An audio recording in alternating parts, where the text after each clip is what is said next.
Je vais, je vais demander aux participants présents que nous puissions attendre un tout petit peu, peut-être 5 minutes, et nous allons profiter de ce temps pour nous présenter les uns les autres afin de nous connaître davantage dans cette famille. Alors, je vais donner la parole à Madame Adama Trésor, qu'elle se présente aux participants. Bon après-midi, chers participants. Moi, c'est Madame Azama Mérine Trésor. Je suis spécialiste en santé et développement communautaire. Merci et bon moment ensemble. Merci. Vous nous parlez d'où, Madame? Présentement, je suis à Kinshasa et je suis des lieux de la faculté de santé et développement communautaire à Bukavu. Merci beaucoup. Je vais demander aux autres participants, quand ils se présentent, de signaler aussi le lieu où ils s'est connecté. Merci beaucoup, Madame. Merci. Nous donnons la parole à Monsieur Alex Bekale.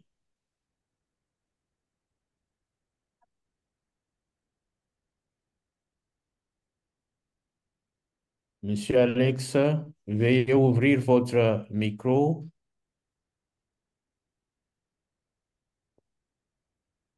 en bas de votre écran à gauche.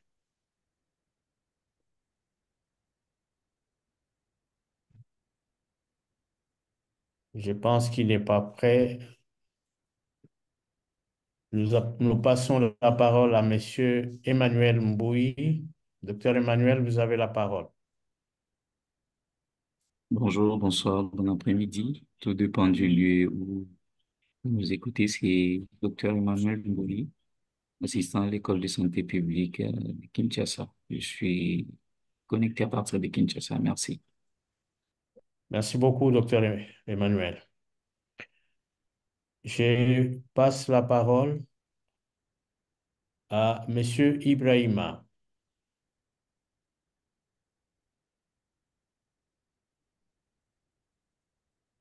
Monsieur Ibrahima, vous avez la parole. Ouvrez votre micro pour nous atteindre. Bonjour à tous, moi c'est Ibrahim Akouma, merci. Vous nous parlez d'où, Monsieur Ibrahima?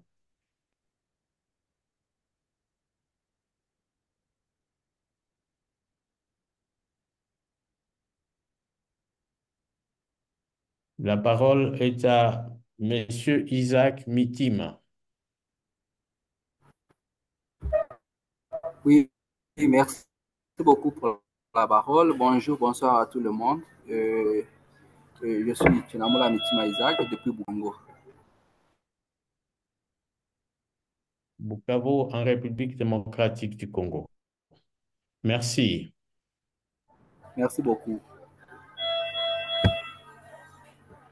Monsieur Jean-Baptiste Kanda, vous avez la parole pour vous présenter.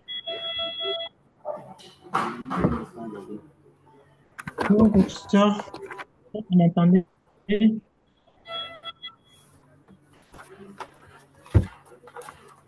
Allô, professeur, vous m'entendez?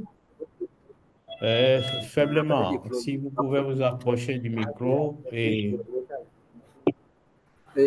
parler. Oui, donc Jean-Baptiste Ekanda, Oui, je suis médecin de la RDC et je suis présentement dans la province du Nord Kivu. merci beaucoup, docteur Kanda. Merci. Nous allons donner la parole à Monsieur Mathias Moirabou. Monsieur Mathias Moirabou. Monsieur Mathias, ouvrez votre micro.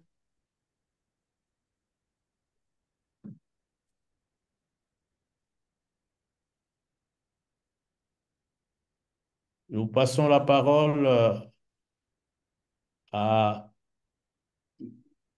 Madame Micheline Nguessan. Oui,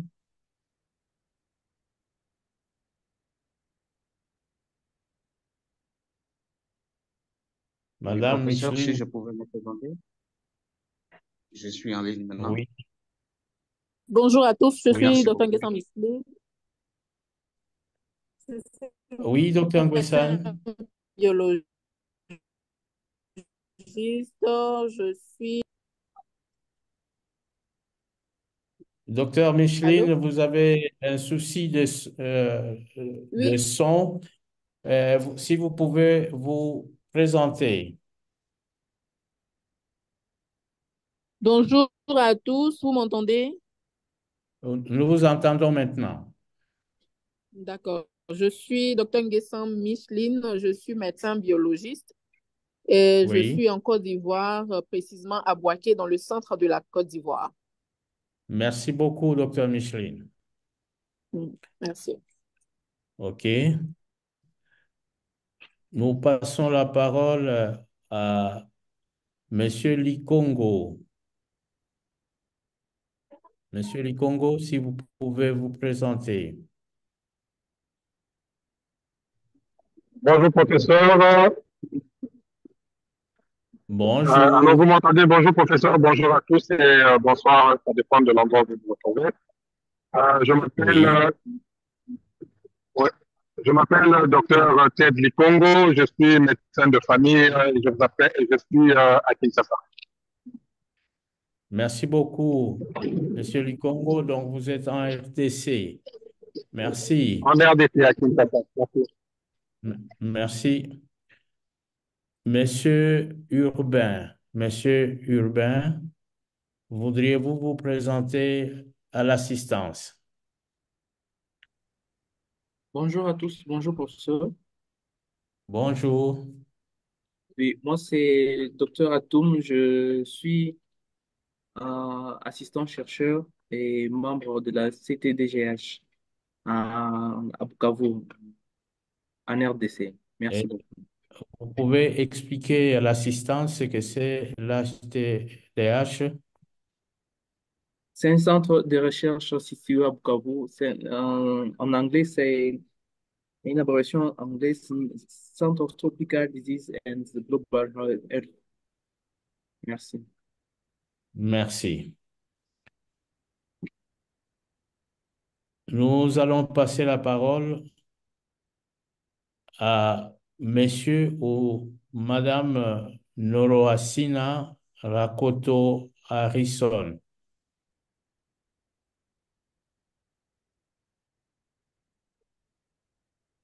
Monsieur Noroasina, si vous voulez ouvrir votre micro et vous présenter. Il y a un souci de connexion et nous en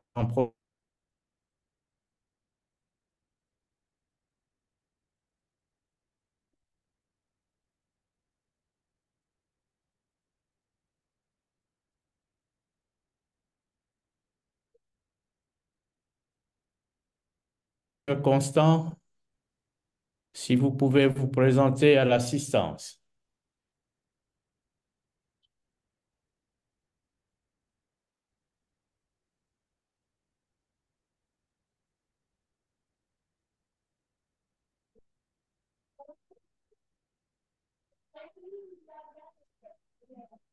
Docteur Ndoumé, est-ce que vous nous suivez? Il y a un souci. Alors, je vais demander à Madame Kanika de se présenter à l'assistance.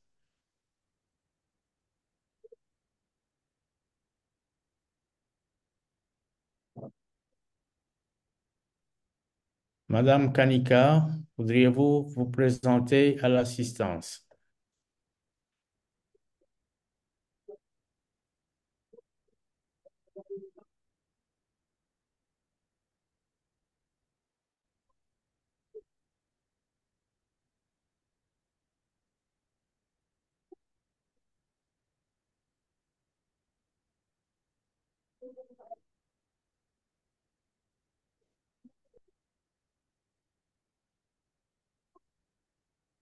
Chers participants, nous allons devoir rappeler les règles habituelles. Nous allons fermer les micros et on laisse la parole à l'orateur du jour. On va aussi fermer nos caméras pour permettre le bon fonctionnement de la bande passante. Et lorsque l'orateur aura terminé son exposé, nous passerons à la discussion. Vous pouvez demander la parole en levant la main ou en écrivant dans le chat. Les deux sont possibles. Les panélistes qui sont dans le groupe et n'importe quel participant peut intervenir, donner son commentaire ou donner ses préoccupations. Maintenant, je vais présenter l'orateur du jour, le docteur Amadou Cheikh Tidiane Cissé. Il est médecin de formation et spécialiste en santé publique. Le docteur Amadou est un membre de l'institution qui s'appelle, notre institution continentale, qui s'appelle African CDC. Donc, l'Afrique CDC, c'est là où beaucoup de décisions de santé se prennent. Et je souligne que M. Amadou a joué un très grand rôle pendant la période de la pandémie SIDA avec son équipe au niveau de l'Africa CDC et il a bien dirigé toutes les communications de l'époque en collaboration avec ICANN, que vous connaissez. Et à cette occasion, comme spécialiste de problèmes de la COVID, nous l'avons invité pour donner la situation de cette affection au niveau du continent. Parce que, vous le savez, il n'y a pas une nouvelle pandémie, mais il y a quand même des variants de COVID-19 et après Omicron, il y a ce que nous pouvons dire des descendants de Omicron qui commencent à donner des cas dont le nombre commence à augmenter aux États-Unis et en Europe. Nous ne vivons pas en Tour d'Ivoire. Peut-être qu'il y a des cas qui se manifestent maintenant en Afrique. Nous demandons à un spécialiste de répondre à cette question ou à contribuer pour notre information. Docteur Amadou, je vous passe la parole pour nous présenter votre exposé. Merci. Si vous m'entendez, vous me recevez? Le professeur? Allô, professeur, vous me recevez? Merci beaucoup pour cette introduction. Est-ce que vous me recevez? Allô? On me reçoit? Docteur Amadou, avez-vous un souci? Oui, je suis en train de parler. Vous me recevez? Allô? Allô? Allô? Oui, allô, docteur, nous vous recevons, nous vous Oui, captons. C'est bon, 5 sur oui, 5. parce que je suis en train... Ok, merci beaucoup. Merci beaucoup. Oui, Euh, oui, oui, allô, docteur, nous vous recevons. apparemment, c'est professeur qui a des problèmes de connexion. Oui, je demande à Pascal de partager l'écran pour qu'on puisse commencer la présentation. Bon, bonsoir, chers participants. Je suis, comme le professeur l'a bien dit, je suis docteur Amadou Cheikh Tidiane Cissé de Africa CDC. Je suis responsable de la surveillance fondée sur les événements au niveau de l'Afrique, au niveau de la zone de l'Afrique centrale, où on a notre bureau régional Africa CDC au Gabon. Et j'aimerais que vous confirmiez si vous m'entendez pour qu'on puisse continuer. Oui, nous vous entendons 5 très sur bien. Nous 5. sommes là. Bien. Ok, bon. Je sais pas. Echo, ils sont en train de partager l'écran pour qu'on puisse continuer à faire. Oui, voilà, merci beaucoup. Oui.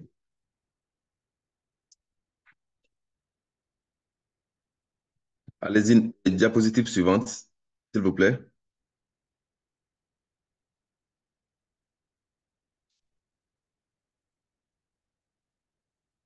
S'il vous plaît, diapositive suivante.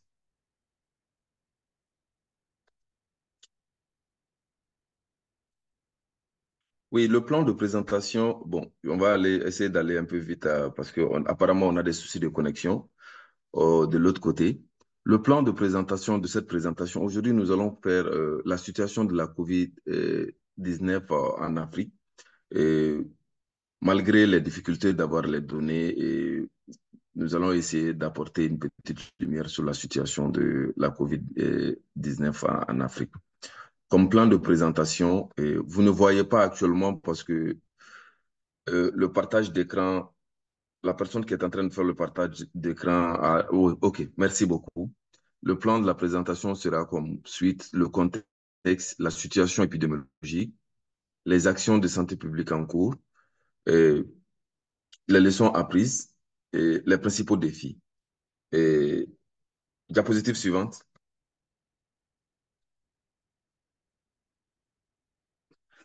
Diapositive suivante, s'il vous plaît. OK. On va continuer. Peut-être il va nous... la COVID, vous savez bien que moi que la COVID est associée à une mortalité et une morbidité significative et que cette morbidité englobe les personnes souffrant d'affections post-COVID appelées syndrome post-COVID. Et l'impact socio-économique de la COVID-19 a été profond et multifacette, avec beaucoup d'aspects tels que les aspects de santé publique, d'économie, d'emploi, d'alimentation, d'éducation, de bien-être et aussi d'inégalité aussi. Diapositive suivante, s'il vous plaît.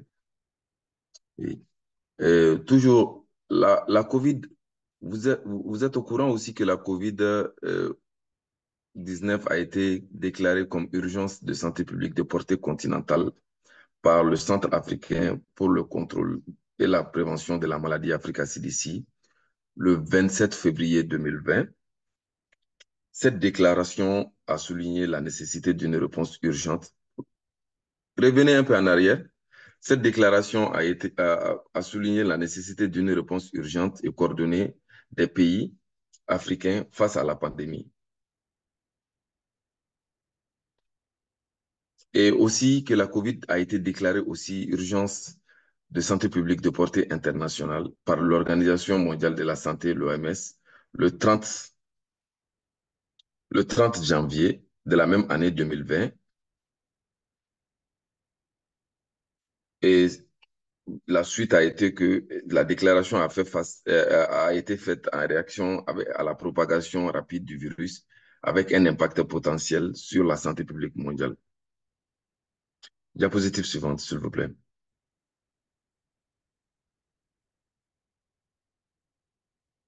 S'il vous plaît, diapositive 4.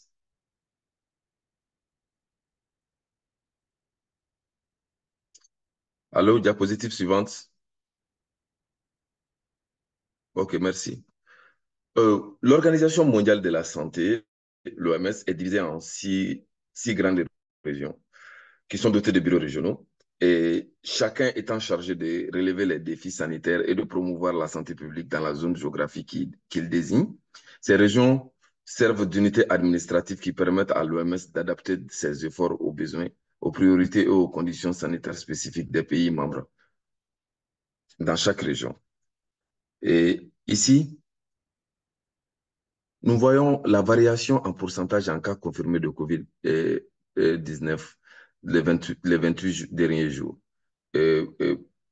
Par rapport aux 28 jours précédents, le 21 juillet 2024. C'est les données les plus actualisées.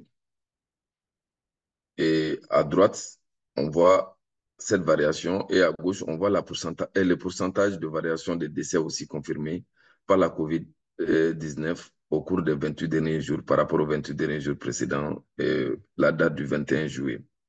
Ce qu'il faut noter ici, il faut noter que à la date du 7 août, en Afrique, on n'avait que 36 cas seulement de COVID. Et vous ne voyez pas ça, on n'avait que 36 cas seulement de COVID. En Amérique, on avait 1762 cas de COVID, cas positifs de COVID. Et dans la région méditerranéenne et est-méditerranéenne, il n'y avait pas de cas de COVID déclarés. En Europe, on avait 39 110 cas de COVID. Et dans la région sud-est asiatique, on avait 986 cas. Et dans la région Pacifique ouest, on avait 5275 cas de COVID-19.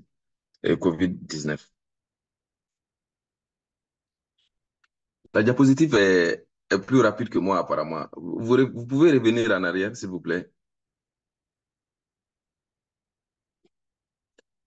OK, je vais... Encore? Encore? OK, toujours. Concernant la situation épidémiologique, on a le pourcentage de positivité des tests de COVID-19 rapporté par le site Flunet, qui est un site, qui sont les sites Sentinelle. Et ce pourcentage de positivité, on le voit ici, on voit une diminution progressive de 2019 à 2024. Vous ne voyez pas sur l'écran, mais bon, quand il va partager, vous le verrez. Et il y a pratiquement, voilà, il y a pratiquement peu de cas maintenant positifs de COVID-19 dans toutes les régions de l'OMS et peu de décès aussi. Vous voyez la courbe de variation qui tend vers zéro. Diapositive suivante, s'il vous plaît. OK, merci.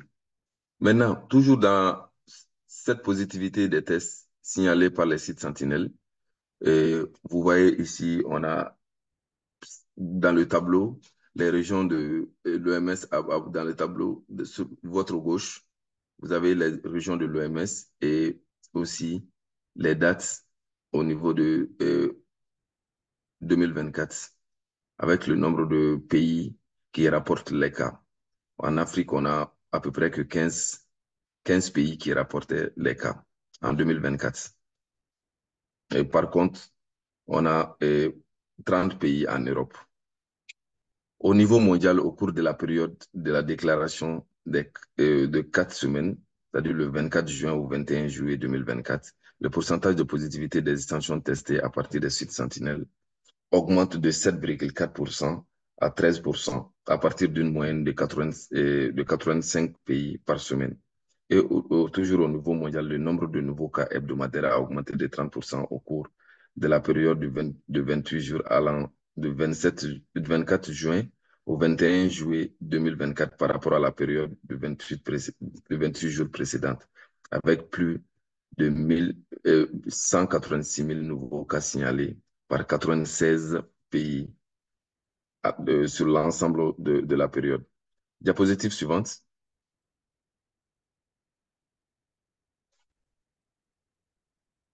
Toujours concernant ce test de positivité dans le site Sentinelle. S'il vous plaît, diapositive suivante.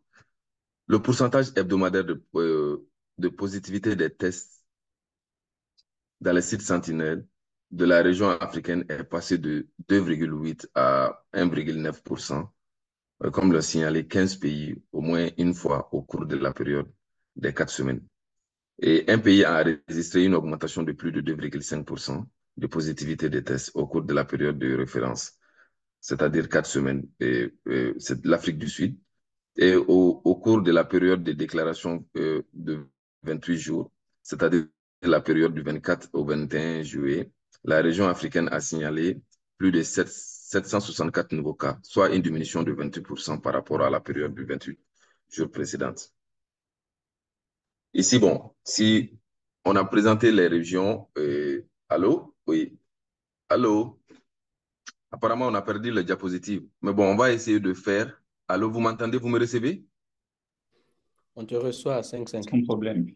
Voilà, donc on va essayer de faire sans diapositive et après on pourra passer à la discussion. Après, vous aurez cette diapositive-là. Et ici, on a représenté les 6 régions de l'OMS avec les taux de positivité. Comme j'avais dit, le pourcentage de positivité dans les régions de l'OMS, il faut juste noter que la zone de l'Europe a le pourcentage de positivité le plus élevé et l'Afrique est le plus faible. Maintenant, toujours la situation épidémiologique dans la région africaine, on a le nombre de nouveaux décès à 28 jours dans la région a augmenté de plus de 100% par rapport à la période de 28 jours, avec 13 nouveaux décès signalés. Les plus élevés des nouveaux décès ont été signalés en Zambie, 8 nouveaux décès, c'est-à-dire 100%, et à Madagascar, un nouveau décès. S'il vous plaît, diapositive suivante pour pouvoir nous suivre. Diapositive suivante. Allô? Allô? Diapositive suivante. Aykan, vous m'entendez? OK. On va continuer, on va essayer de continuer. Et enfin, concernant la situation épidémiologique dans la région africaine, diapositive suivante encore, jusqu'à la diapositive 10. 10, encore? Encore aussi? OK. Non, revenez en arrière.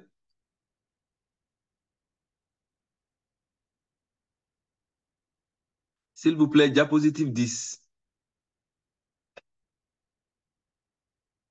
Le pourcentage hebdomadaire de positivité des tests PCR COVID. Diapositive 10. Diapositive 10.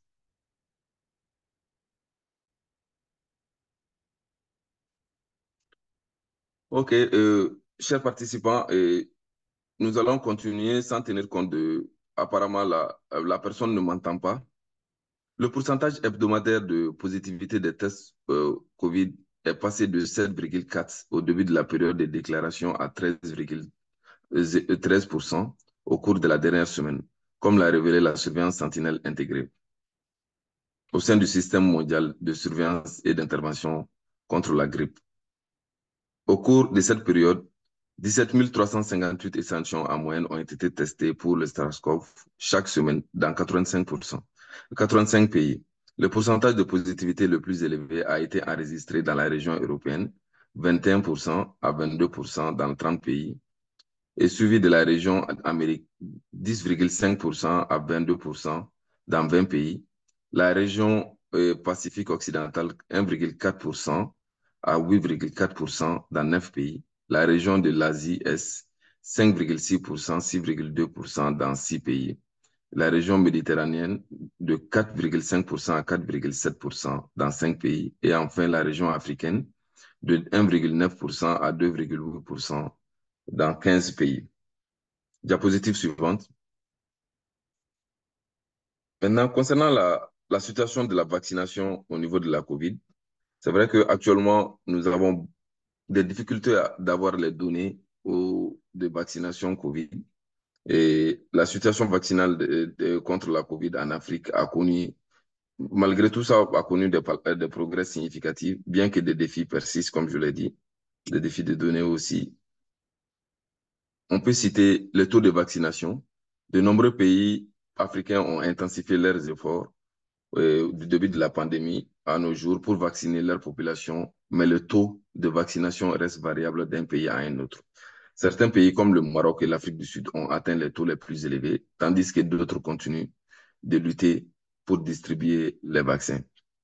Et concernant l'accès au vaccin a été un défi majeur, surtout au début de la campagne de vaccination.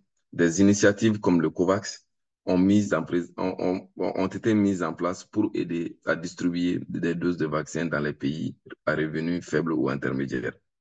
Et concernant les variantes et l'épidémie, les variantes du virus ont également affecté la pandémie et rendant la vaccination encore plus cruciale et pour limiter la propagation et protéger les populations vulnérables. Comme l'exemple a été donné par le professeur lors de l'introduction, la variante Omicron. Et aussi concernant la sensibilisation et l'éducation, des efforts sont en cours pour sensibiliser les populations sur l'importance de se faire vacciner et sur la sécurité des vaccins afin d'augmenter l'adhésion à la vaccination. Et enfin, concernant les défis logistiques, des problèmes logistiques tels que le stockage approprié des vaccins et les infrastructures sanitaires ont réellement entravé la distribution efficace des vaccins. Il est toujours important de suivre la mise à jour des autorités sanitaires locales et internationales pour les informations récentes. Parce qu'actuellement, on a vraiment des difficultés pour avoir ces informations. Diapositive suivante. Maintenant, oui, sur la situation vaccinale, Africa CDC a un projet qu'on appelle, retournez en arrière s'il vous plaît, a un projet qu'on appelle Saving Lives and Livelihood, et SLL, en partenariat avec Mastercard Foundation. Et ça, ce sont les données des vaccins qui ont été distribués par ce programme-là, les doses totales administrées par le programme. Oui, et vous voyez ça. Et à travers aussi d'autres partenaires qu'on a à Africa CDC et AMREF. Le programme a distribué ces vaccins à travers ces partenaires-là. AMREF avec plus de 27 millions de doses. Et SHI, Community Healthcare Initiative, avec plus de 45 000 doses. GHSS, plus d'1 million de doses. IRSF avec plus de 7 millions près de 8 millions de doses. Le projet HOP Namibia avec 97 000 doses. Diapositive suivante. Maintenant, concernant la pandémie, diapositive suivante, la pandémie de Covid a apporté de nombreuses leçons importantes pour les pays africains. Entre autres, des mécanismes de collaboration transfrontalière, le renforcement et l'innovation des mécanismes de collaboration transfrontalière comment dirais-je, et aussi le renforcement des communautés économiques régionales, surtout ces parties prenantes clés. Mais il faut surtout comprendre en termes de leçons apprises, en termes de on a le renforcement des systèmes de santé. La pandémie a mis en évidence la nécessité d'investir dans les infrastructures de santé, c'est-à-dire les systèmes de surveillance épidémiologique et les ressources humaines. Cela inclut une préparation. Diapositive suivante, s'il vous plaît. Cela inclut une meilleure préparation pour faire face à des futures crises sanitaires. Et en termes de coopération régionale, la collaboration entre les pays africains a été essentielle pour partager des ressources, des informations et des meilleures pratiques. Les structures régionales comme l'Union africaine, à travers aussi Africa CDC, se sont montrées cruciales pour coordonner la réponse à la pandémie. Et en termes d'accès aux technologies et à l'innovation, l'utilisation de nouvelles technologies telles que les plateformes numériques pour la sensibilisation et l'application de traçage a démontré comment l'innovation peut améliorer la réponse pendant une crise. En termes d'éducation et de sensibilisation, la pandémie a souligné l'importance de l'éducation sanitaire, c'est-à-dire informer les populations sur les mesures préventives et la vaccination qui est crucial pour limiter la propagation des maladies. En termes d'inégalité et de vulnérabilité, la crise a relevé les inégalités existantes en matière d'accès aux soins de santé et à la vaccination. Il est essentiel de s'attaquer à cette disparité pour s'assurer une réponse équitable et efficace à des futures pandémies. Actuellement, on est en épidémie de monkeypox au niveau de l'Afrique, vous le saviez. Et en termes de résilience de communauté, les communautés qui ont été impliquées dans la réponse à la pandémie, par exemple par le biais des bénévolats et de solidarité, ont montré une résilience impressionnante. C'est-à-dire la mobilisation des ressources locales peut aussi être un atout majeur lors des crises. Et, et l'importance surtout, le dernier point, l'importance des recherches et de la recherche et des données. Le besoin d'une collecte de données fiables et de recherche médicale solide a été accentué. Cela a permis non seulement de comprendre la propagation du virus, mais aussi de développer des traitements et des vaccins adaptés aux spécificités des populations africaines. Ces leçons peuvent aider non seulement à mieux gérer les crises sanitaires futures, mais aussi à renforcer les systèmes de santé global sur le continent. Diapositive suivante, s'il vous plaît. Et dans les défis majeurs, diapositive suivante, dans les défis majeurs, la pandémie de la COVID-19 a présenté plusieurs défis majeurs pour le continent africain. Notamment, on a eu des défis d'infrastructures sanitaires limitées. De nombreux pays africains manquent d'infrastructures et de ressources suffisantes pour faire face à une crise sanitaire de grande envergure. Les hôpitaux, les équipements médicaux et les personnels de santé étaient souvent insuffisants. En termes de défis d'accès aux vaccins, l'un des défis les plus pressants a été l'accès limité aux vaccins contre la COVID-19, dû à beaucoup de facteurs. La dépendance vis-à-vis des donateurs et des pays développés pour la vaccination a exacerbé les inégalités. En termes d'économie informelle, une grande partie de la population africaine travaille dans l'économie informelle, ce qui a rendu difficile la mise en œuvre des mesures de confinement, la fermeture des entreprises, et qui a donc eu des graves conséquences sur les moyens de subsistance. En termes de mésinformation et de désinformation, la propagation des fausses informations concernant le virus et les traitements a compliqué les efforts de sensibilisation de vaccins. Cela a parfois entraîné une méfiance envers les autorités sanitaires. Et en termes de charge de maladies préexistantes, l'Afrique est confrontée à des taux élevés de maladies non transmissibles et de maladies infectieuses comme le VIH, SIDA et la tuberculose, ce qui a compliqué la gestion des cas de COVID et a augmenté la mortalité. En termes de mobilité et d'urbanisation, les villes africaines connaissent une urbanisation rapide, entraînant une densité de population élevée dans les conditions souvent précaires. Et cela a facilité la propagation du virus. Et en termes d'impact socio-économique, les mesures de confinement et les restrictions de conditions souvent précaires qui a facilité la propagation des restrictions de mouvement ont eu un impact économique considérable, augmentant le chômage et la pauvreté et limitant l'accès à l'éducation et aux soins de santé.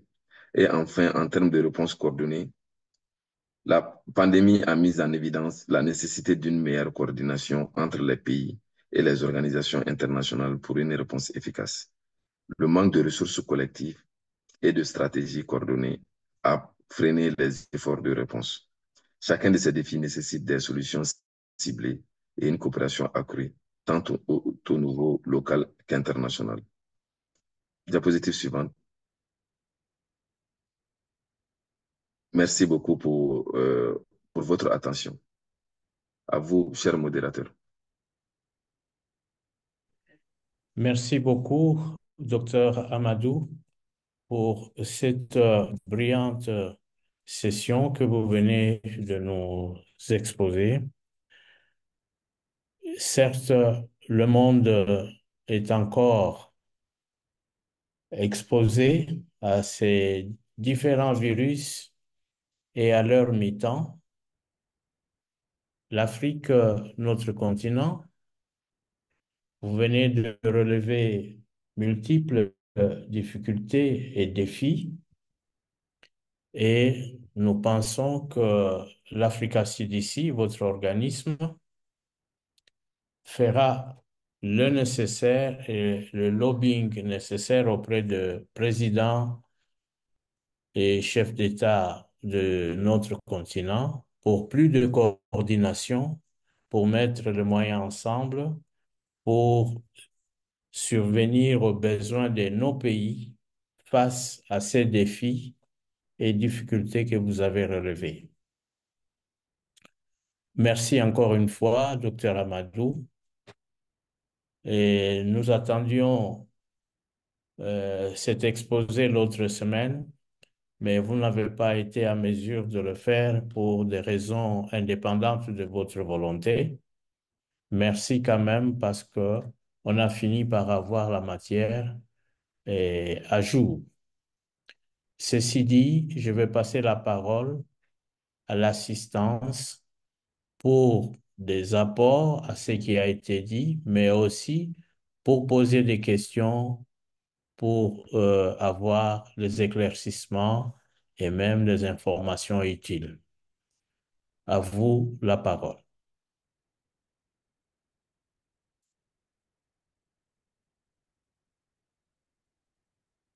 Vous pouvez lever la main ou vous pouvez écrire dans le chat.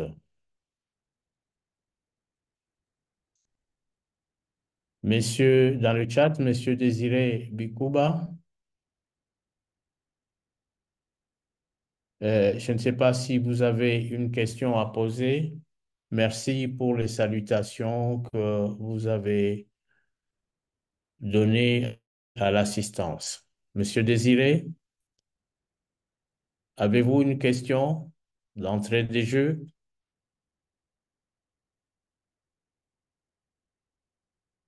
J'ai l'impression que Monsieur Désiré ne nous suit pas.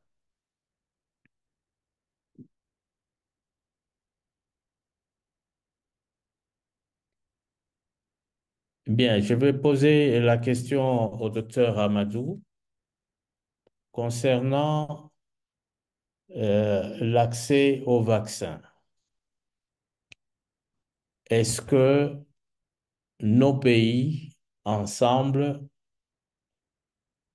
pouvons-nous mettre les moyens pour accéder au vaccin?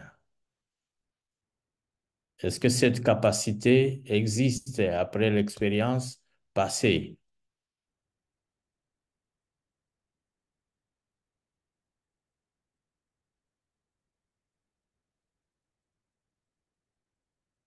Je ne sais pas si M. Amadou m'a suivi. Oui, professeur. Professeur, je vous ai bien suivi. OK. Allô? Oui, il Oui. était question de savoir si nos pays africains peuvent disposer de moyens en commun pour accéder au vaccin dans les cas de pandémie, d'épidémie, comme nous avons vécu lors de la pandémie de COVID-19. Oui, merci beaucoup, professeur, pour cette question. Et cette question est vraiment importante et cette question est un peu plus politique que technique parce que au fait, l'initiative COVAX, c'est vrai que c'est appuyé par des partenaires des pays, mais en réalité, ça a permis aussi aux pays de se mettre ensemble pour essayer d'avoir les vaccins. Et il y a beaucoup de pays qui se sont associés par d'autres initiatives pour pouvoir acheter les vaccins. Les vaccins étaient vraiment, comme on l'a dit, les vaccins étaient chers et il y avait des inégalités en matière de vaccins. Même si vous voyez la répartition de la vaccination au niveau de l'Afrique, vous voyez que plus le pays est riche, plus le pays a plus de facilité, le pays a vacciné plus de personnes que dans les pays pauvres. C'est vrai que nous devons faire toujours, les pays africains doivent toujours faire des efforts pour s'associer et avoir des pour avoir des vaccins. Et la COVID nous a montré que on a vraiment besoin de s'associer réellement pour pouvoir répondre à certaines questions de santé publique, telles que la vaccination de la population africaine. Merci beaucoup. Je ne sais pas si cette réponse vous convient, professeur. À vous la parole. Elle me convient, merci beaucoup, elle me convient. Et je m'attendais à cette réponse-là. Je pense que il faut l'Africa CDC, pour le rôle qu'il joue, il peut continuer à sensibiliser aussi les hauts dirigeants de nos pays pour se mettre ensemble et avoir les moyens pour se prémunir contre ces épidémies. Merci beaucoup. Je passe la parole au docteur Pascal Emedi qui a levé la main. Docteur Pascal, vous avez la parole.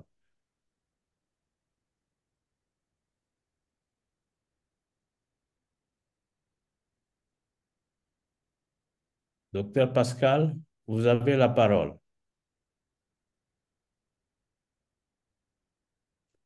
En Aussi deux attendant questions. que docteur,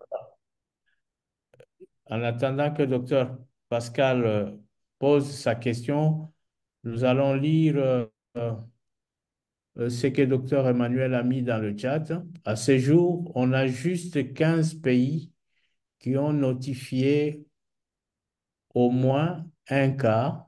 Est-ce que le problème de diagnostic se pose-t-il ou bien c'est celui de rapportage? Docteur Amadou? Oui, et effectivement, ce problème, en réalité, ce problème-là persiste depuis avant l'avènement de la pandémie COVID-19 dans le monde. Et nous avons réellement un problème dans notre système de santé, surtout en termes de diagnostic, en termes de tests, de dépistage et autres. Et l'Afrique est un peu en retard par rapport aux autres continents. C'est ce qui fait que le taux de diagnostic au niveau africain est très bas et qu'il y a peu de pays qui rapportent les cas. Et aussi, on a un système de rapportage qui est, je dirais bien, qui est en construction parce que Africa CDC est en train de faire beaucoup de choses pour améliorer le taux de rapportage des données, que ce soit les données COVID et les données d'autres affections, à travers l'implication des pays et dans le partage des données et la confirmation des données au niveau des pays. Et tout ça, ça a montré, la COVID a été un événement qui nous a montré les failles, bien qu'on savait bien qu'on avait beaucoup de failles, mais ça a mis l'accent sur les failles réelles où on doit essayer de faire des efforts pour améliorer. Et parmi ces failles-là, il y a le problème de diagnostic des vaccins et il y a le problème de vaccination et le problème de transmission aussi des données. Ici, c'est un plaidoyer, ou c'est un panel pour moi de faire un plaidoyer. Et je vois les participants sont des Africains qui travaillent à différents niveaux du système de santé de leur pays et à encourager les pays à partager les données et pour qu'on puisse facilement trouver et faire des analyses approfondies et trouver des solutions aux problèmes, à nos problèmes de santé publique. Merci à vous, professeur. Merci beaucoup, docteur Amadou. Je peux ajouter une petite question. Est-ce un problème de moyens de communication ou c'est tout simplement la volonté des intervenants? Ok. En fait, je dirais pas la volonté des intervenants parce que tous les intervenants concourent à la bonne santé de la population africaine. Je dirais certainement qu'on doit améliorer nos moyens de communication aussi et surtout ça, qu'on doit améliorer nos moyens de communication et nos moyens aussi de stockage des données aussi. Merci beaucoup à vous, Mhm. professeur. Merci beaucoup. Euh, Dans le chat, nous avons Monsieur Franklin qui a écrit, question, qu'est-ce qui justifie le taux élevé de notification de nouveaux cas en Europe qui a le taux le plus élevé de vaccination? Y a-t-il une explication, contrairement à l'Afrique, avec le taux le plus faible? À vous, Monsieur Amadou. Ok, merci beaucoup et merci beaucoup pour cette question, docteur Franklin et Mouton beaucoup. Et c'est vrai, c'est une question qui taraude l'esprit de tout chercheur et tout analyste. Et en voyant les taux élevés de nouveaux cas en Europe et, et aussi, malgré tout cela, l'Europe a le taux de vaccination aussi le plus élevé. Par contre, qu'en Afrique, on n'a pas les taux, et on a les taux les plus faibles de vaccination et les taux faibles aussi de nouveaux cas. Et il n'y a pas, pour le moment, à ma connaissance, il n'y a pas d'études spécifiques parallèles pour voir cette disparité-là. Mais en vue d'analyse, on peut facilement voir que quand on fait plus de tests, d'habitude, quand on fait plus de tests, on a plus de chances de trouver des cas pour quelqu'un qui ne fait pas plus de tests. La personne qui ne fait pas son test, c'est difficile de savoir son statut. Et les personnes qui font leurs tests sont en mesure de savoir leur statut. On se dit que peut-être que, et il est probable que parce que l'Europe fait plus de tests de dépistage, que l'Europe arrive à détecter plus de cas dans sa population. Par contre, en Afrique, on fait moins de tests de dépistage.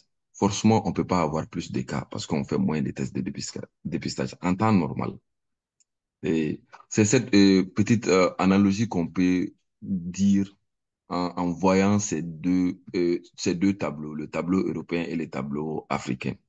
Mais quand même, ça mérite une étude approfondie et une réflexion de tous les chercheurs, que ce soit au niveau de l'Afrique et de l'Europe. Et je pense que ce serait une question qui sera apportée aussi à Africa CDC pour qu'on essaie de voir aussi pourquoi cette disparité-là, alors que l'Europe a plus de cas élevés de vaccination. Merci à vous, professeur.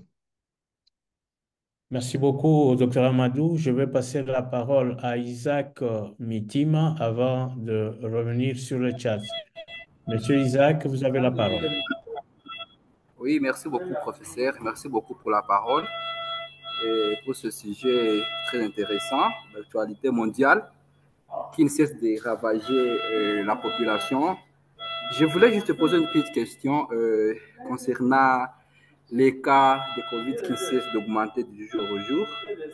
C'est juste une petite question. Je voudrais savoir qu'est-ce qui pouvait expliquer l'augmentation des cas de Covid-19 selon les statistiques qui nous a été présentées sur les diapos. Et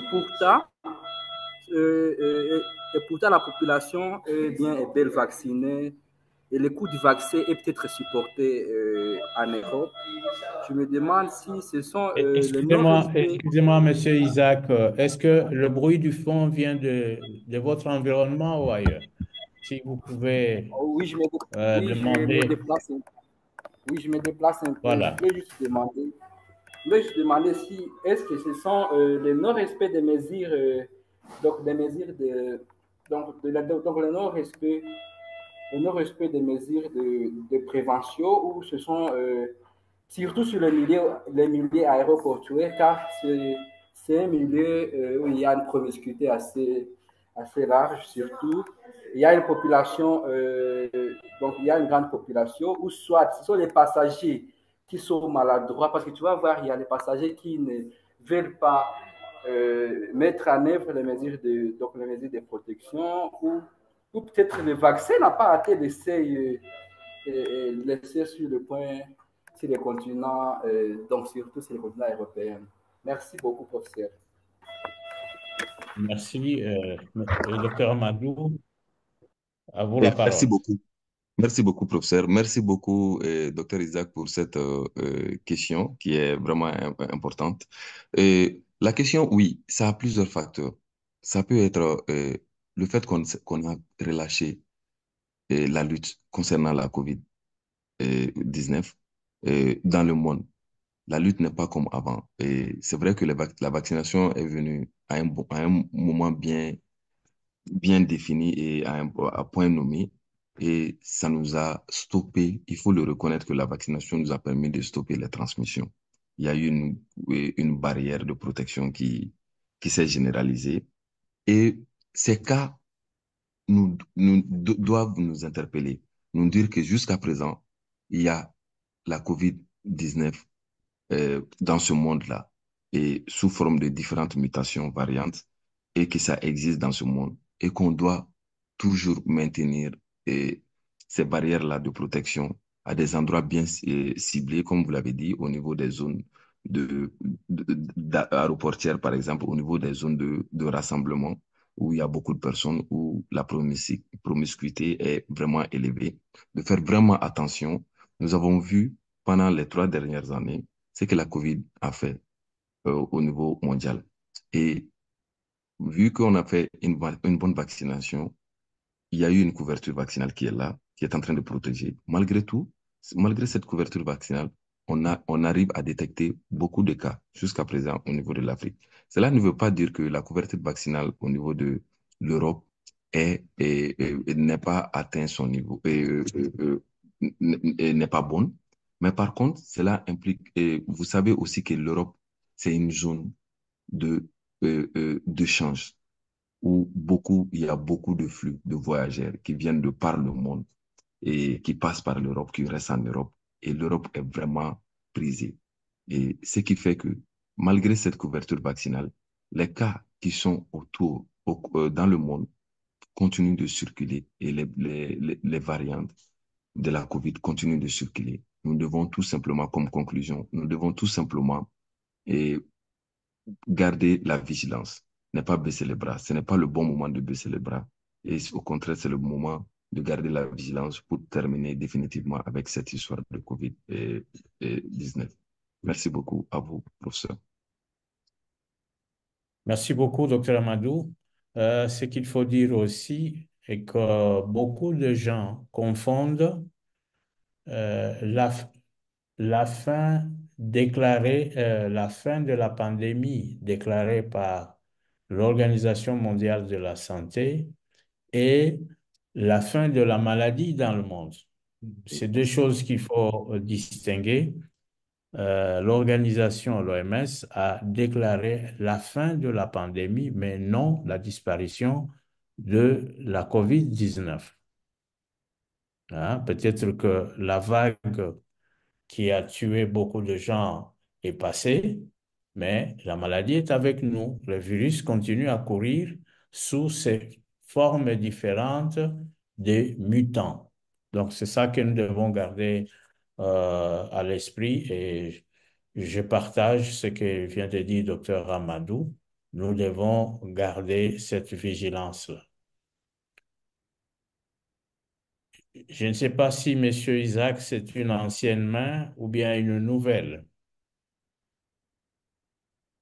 Alors, dans le chat, l'ingénieur Pascal vous a mis le lien pour que, à la fin de nos débats, que les participants puissent envoyer leur appréciation de cette session. Et à chaque session, on le fait. On voit qu'il y a très peu de gens qui renvoient leur point de vue. C'est intéressant pour que nous puissions améliorer nos présentations. Merci. Nous allons passer la parole au docteur Pascal Elmedi. Docteur Pascal, vous avez la parole.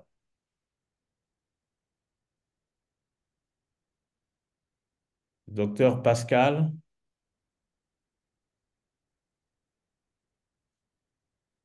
je pense qu'il a un problème de connexion entre lui et nous.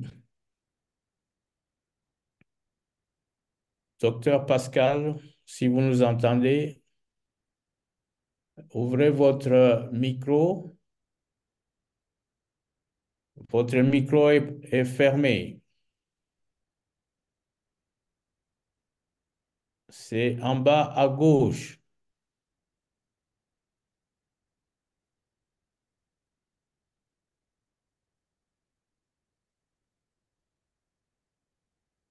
Je pense Sir. qu'il ne nous entend. Allô, Pascal? Docteur Pascal? Parce Compliqué. qu'il a des problèmes. Oui, oui, il a des problèmes de Allô? connexion, certainement. Oui, oui, allô, vous m'entendez là-bas? Oui, maintenant on vous entend. Vous avez la parole. Oui, merci pour la parole, professeur.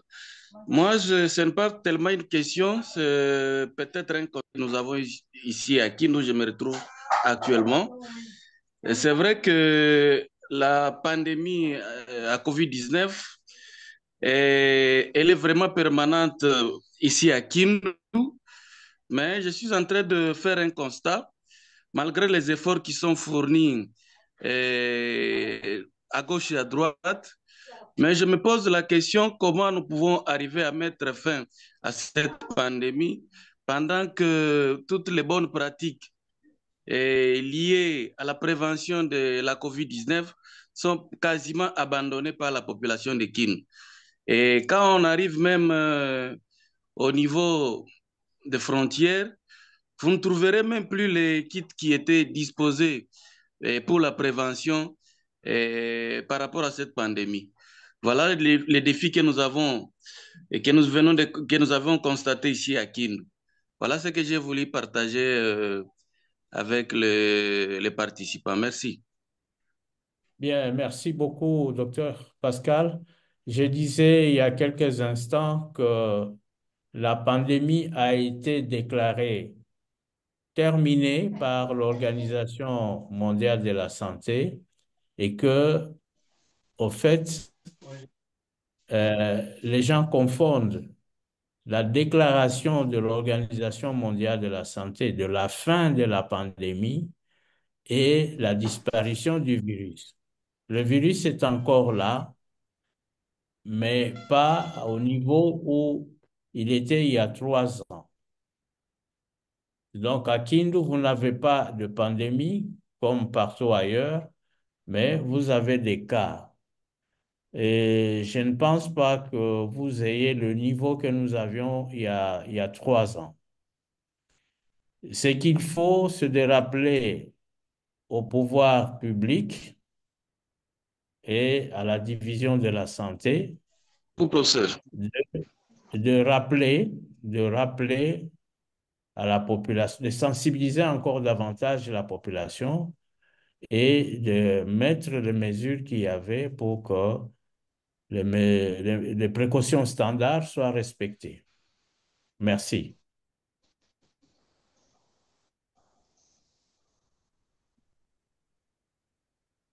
Bien, chers participants, je ne sais pas s'il y a encore des questions ou il n'y en a plus. Dans le chat, je ne vois pas d'autres interventions.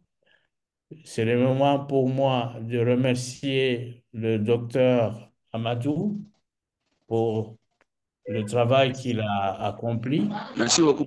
Merci, professeur. Et nous pensons que, docteur Amadou, ce ne sera pas la dernière fois que vous viendrez sur notre plateforme.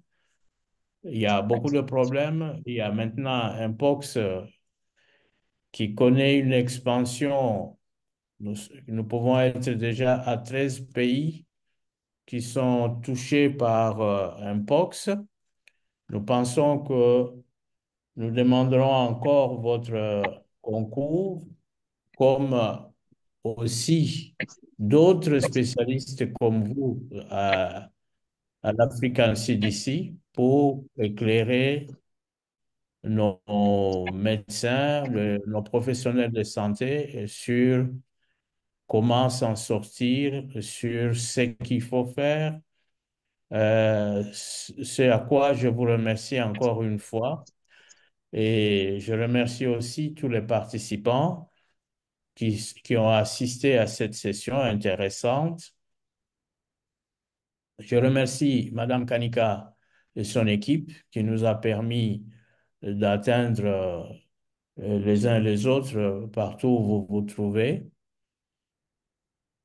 Et nous nous retrouvons la semaine prochaine pour une autre session dont nous vous ferons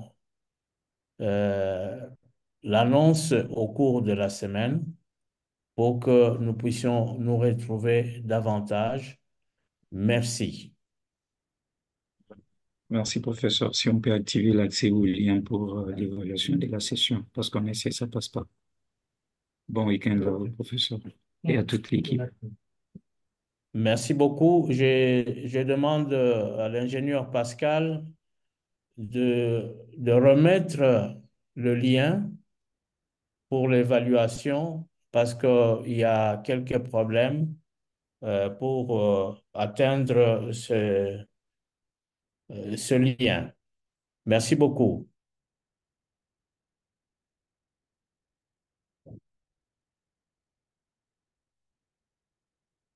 Pascal, si vous me suivez, le lien ne s'ouvre pas.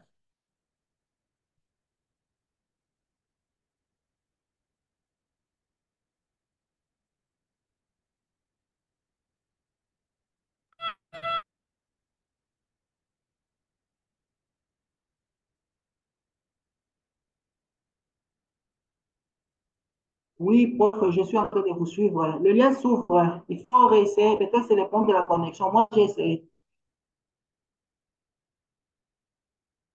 Merci.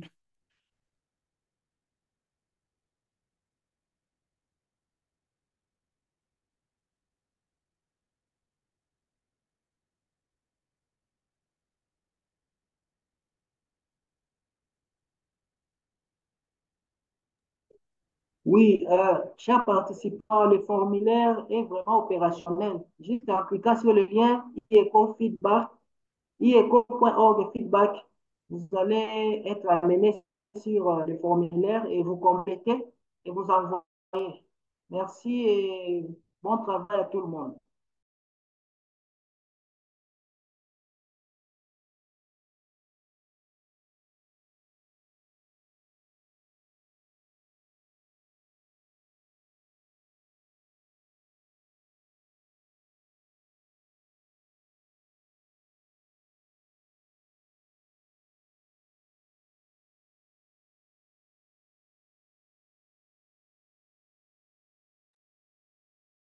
Merci, merci à tout le monde. C'est Désiré Bikouba.